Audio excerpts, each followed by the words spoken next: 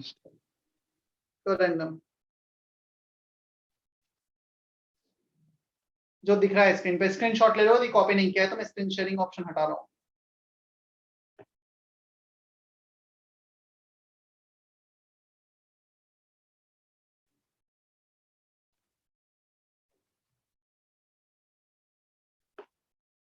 चलो, we have completed with all the structure. एक बार के तो जितना है, मतलब ऐसे तो और भी बहुत सारे हैं।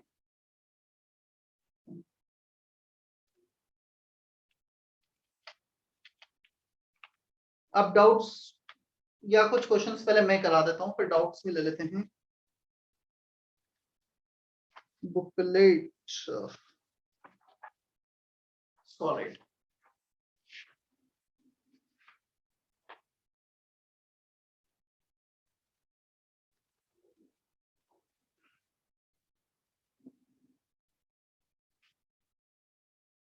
Okay.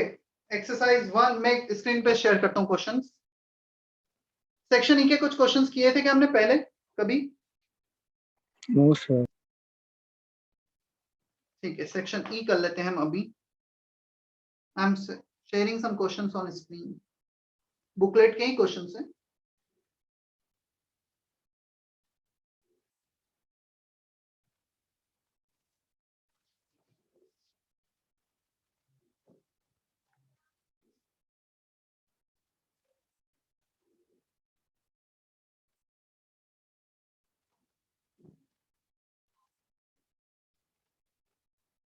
Is it visible properly?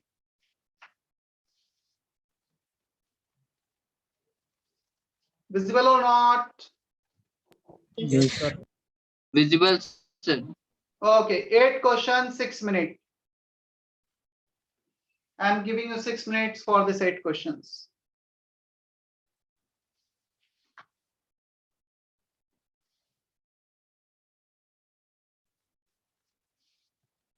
Partha कौन सा जो लास्ट पेज पे लिखा था वो वाला formula packing Yes, fraction sir. का? पैकिंग फ्रैक्शन का जो फॉर्मूला था वो ये था। मैं एक्सप्लेन कर देता हूं उसे। सम ऑफ समेशन ऑफ, देखो let's say we have 8 that structure जिसमें +2 का एक केटायन, +3 के 2 केटायन, स्पाइनल इनवर्स स्पाइनल वाला केस। सो जितने भी केटायंस +2 के into mass of that volume of that atom plus +3 के जितने केटायंस है into volume of one atom plus oxide के जितने नंबर है 4 into volume of one atom. ऊपर न्यूमरेटर में लिखा था sum of volume of all the atoms, जितने भी एटम्स हैं उन सबका वॉल्यूम का एडिशन, नीचे वॉल्यूम ऑफ यूनिट सेल, ऐसा लिखा हुआ।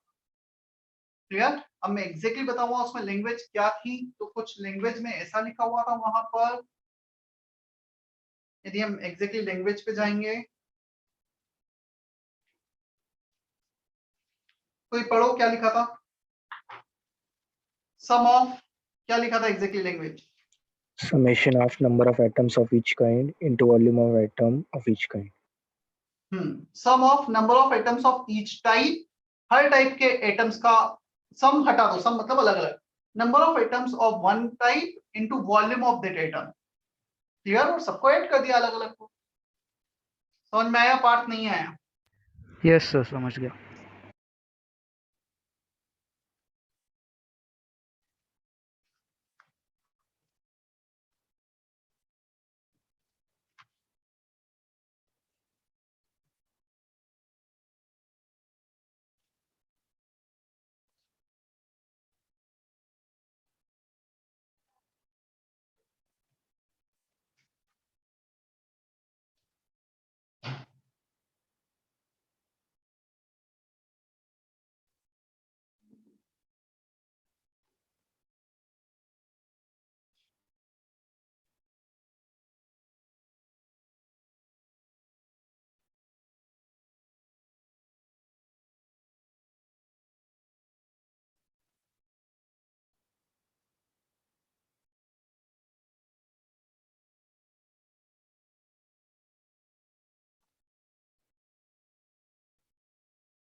चलो डिस्कस करें हम।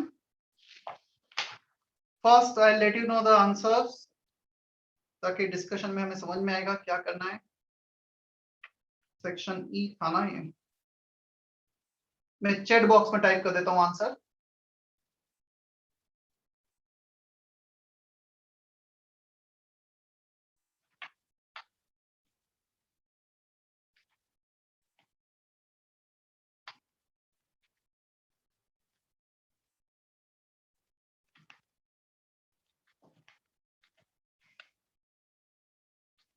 These are the answers. C, D, C, B, B, A.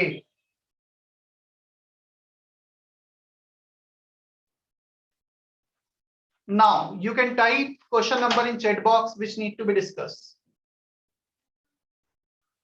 Sir चाहिए वो। और दो बात अच्छा, और दो बाकी हैं, good. Then A and B for last two. A and B, 7th and 8th. 7th 8th का A B हो जाएगा।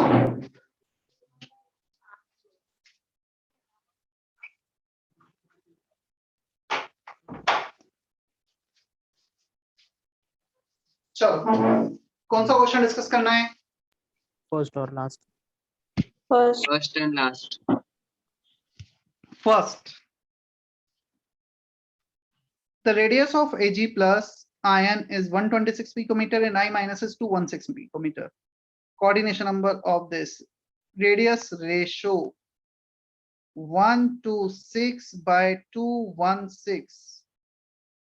इसका वैल्यू कितना आता है? 0.5833।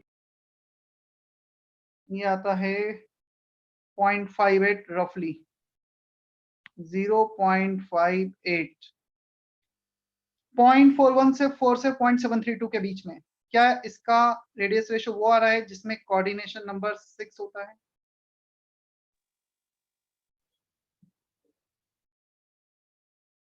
समझ में आया? रेडियस रेशियो निकालना है और टेबल से क्रॉस चेक करना है। सर 6 और 4 दोनों होता है? 4 भी होता है ना? 4 तो स्क्वायर प्लेनर होता है। क्या एजीआई स्क्वायर प्लेनर ज्योमेट्री दिख रही है क्या तुम्हें? क्या नहीं। एजीआई का स्क्वायर प्लेनर ज्योमेट्री होगा? स्क्वायर प्लेनर ज्योमेट्री हमें पता है ना, DsP2 hybridization, PtCl4 minus 2 minus इस टाइप का कुछ structure, right? Even is okay? Yes. Sir वो ZNS का एग्जांपल है तो 4 होगा ना? देखो ZNS का एग्जांपल है, पता है तुम्हें? ZNS खुद, तुम ये बोलोगे ZNS का एग्जांपल है, दैट इज नॉट एप्रोप्रिएट। तुम्हें बोलना पड़ेगा जिंक ब्लेंड का एग्जांपल है वो। ZNS खुद भी है ना 3 अलग अलग स्ट्रक्चर में एग्जिस्ट करता है, जिसमें से एक स्ट्रक्चर होता है जिंक ब्लेंड, जिसे हमने पढ़ा है हमारे सिलेबस में, पता है? मतलब जिंक ZNS खुद के भी स्ट्रक्चर फिक्स नहीं है। हम बात करें NaCl की, NaCl 2 अलग अलग स्ट्रक्चर में एग्जिस्ट करता है। हमने जो पढ़ा है वो है rock salt structure, got it? मतलब एक सॉलिड एक से ज्यादा स्ट्रक्चर में एग्जिस्ट कर सकता है।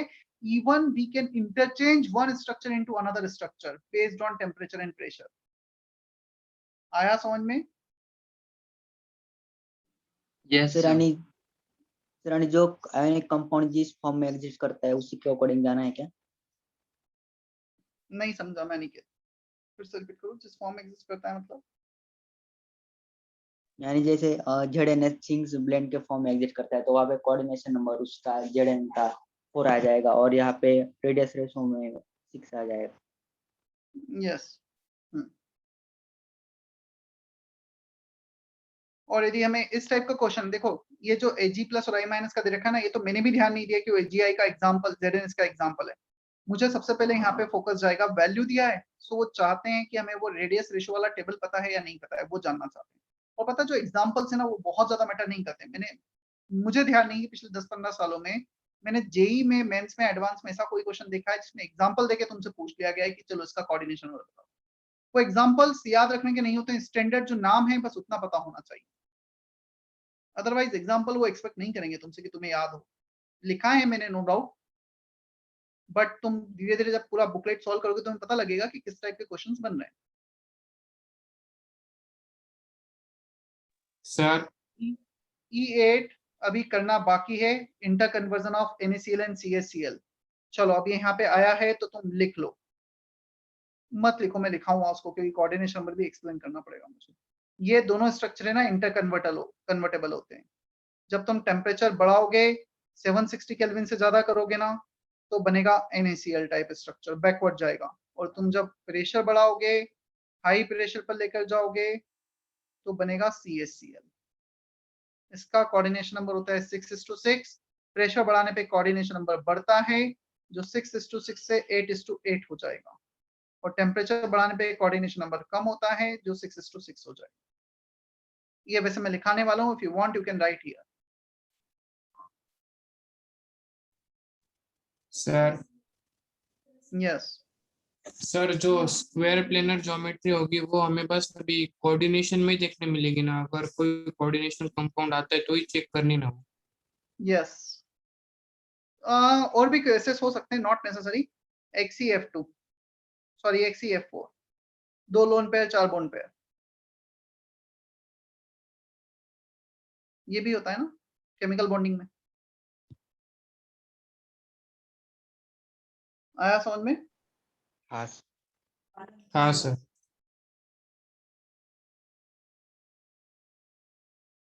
चले हम आगे। Yes sir.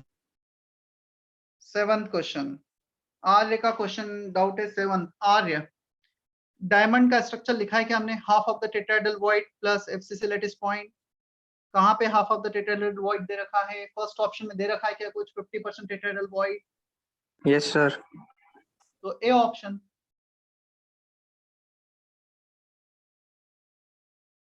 अभी क्लियर है?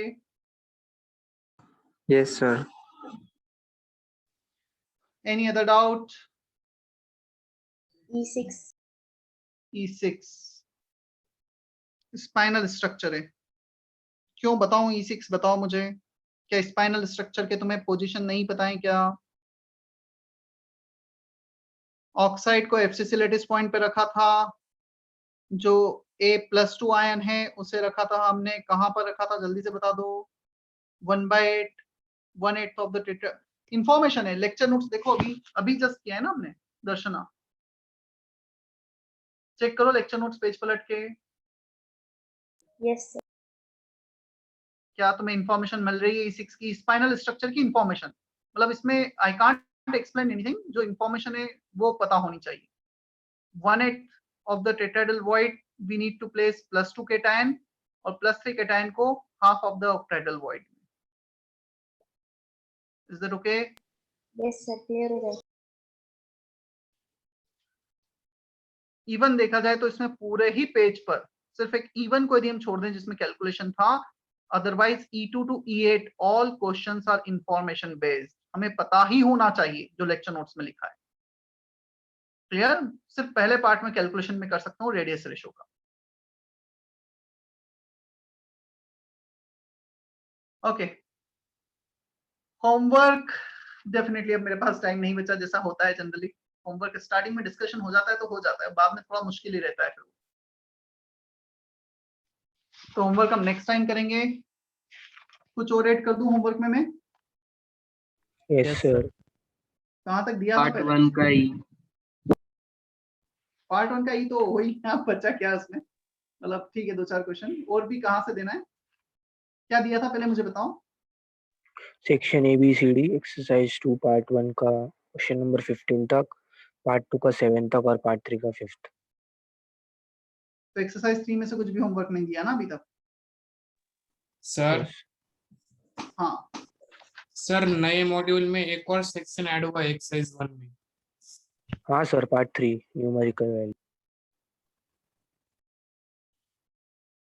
नहीं समझाया क्या ऐड हुआ है नए मॉड्यूल में? एक और और सेक्शन पार्ट ऐड हुआ है। चलो मैं एक काम करता हूँ, मैं भी शायद ऑफिस जाने वाला हूँ, मैं तुम्हारा नया बुकलेट ले लेता हूँ सॉलिड स्टेट का जो आया है, तो उसमें से ही होमवर्क बता दूंगा फिर, ठीक है? और मुझे कौन रिमाइंडर डालेगा अभी से 2 घंटे बाद 1 बजे के आसपास? मैं डाल दूंगा सर। ठीक है सर, होमवर्क फ्रॉम सॉलिड इतना डाल देना बस message. Okay sir. Session and करें फिर आज काम।